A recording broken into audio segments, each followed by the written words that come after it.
Kita lihat kepada ulama-ulama tazkiyah bincang.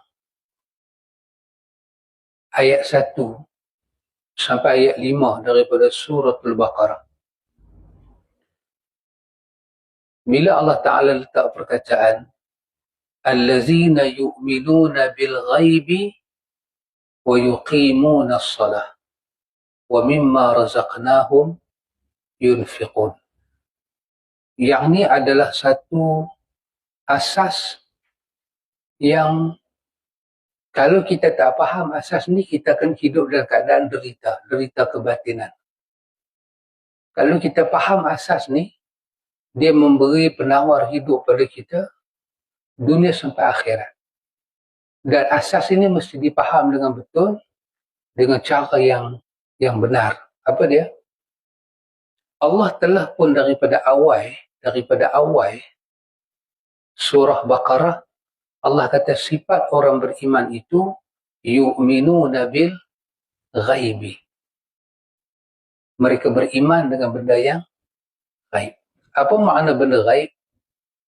Ghaib itu bahasa Arab, daripada perkataan ghaba. Tak nampak. Benda yang hilang pada pandangan.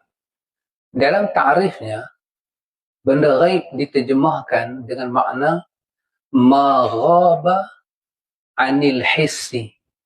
Apa yang tak dapat dijangkau oleh panca indera. Al-hissi, panca indera. Benda tu ada, tapi panca indera tak boleh tengok. Apa dia panca indera? Penglihatan, 1. Pendengaran, 2. Sentuhan, 3. Bau. Kita boleh bau dengan hidung. 4. 5. Apa dia? Rasa. Kita nak rasa. Tak boleh rasa secara zahir. Rasa dengan lidah ke. Tak boleh. Yang ni dipanggil al-hissi. Panca indera. Daripada hidung tak boleh bau, tak boleh rasa, tak boleh nak sentuh, tak boleh nak tengok, tak boleh nak dengar. So kalau ada satu benda, 5 anggota ni kita boleh jumpa dia, maka dia bukan ghaib. Dia bukan ghaib.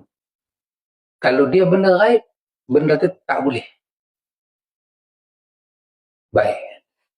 Kenapa ini penting? Kerana Allah telah meletakkan perkara asas ialah orang beriman itu, orang bertakwa itu, ialah orang